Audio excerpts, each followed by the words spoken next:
What's up guys, NIA Body Kits here, and one question that I always get about the steering wheels, and this is only for professionals, I do not recommend doing this level of work if you're doing it yourself unless you have some experience. But this is your OEM steering wheel. This one has the optional heated, so it has these cables right here, and I mean, we've taken it apart. It has a little cover in there, so don't mind that. But in there you'll see 4 cables. You'll see 2 on each side and then 2 in the middle. When you buy our steering wheel, they come with the cables, and you'll see 4 cables, 2 thick ones and 2 thinner ones.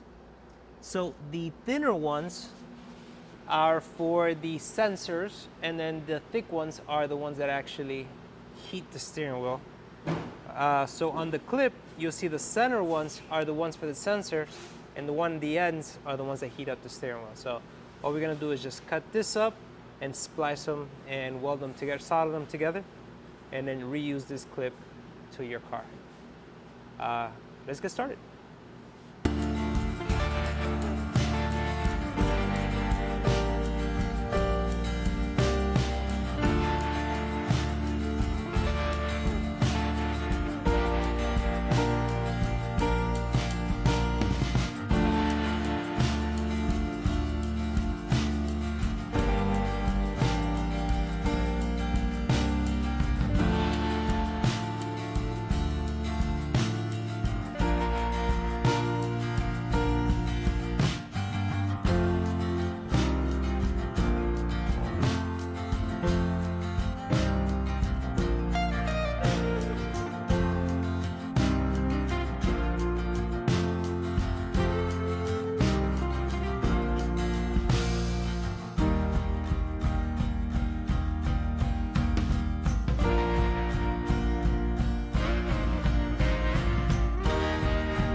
All right, so now that everything's clipped in, turn on your heating button and make sure everything's working on good. And if it is, then just put your air back on and you're good. Again, this is not for just your everyday guy. This is somebody who has some experience. There's a lot of wiring here, and you don't want to mix anything up. Take it to a professional and enjoy it. If you have any questions, comment below, guys. We're always here for you. Thank you.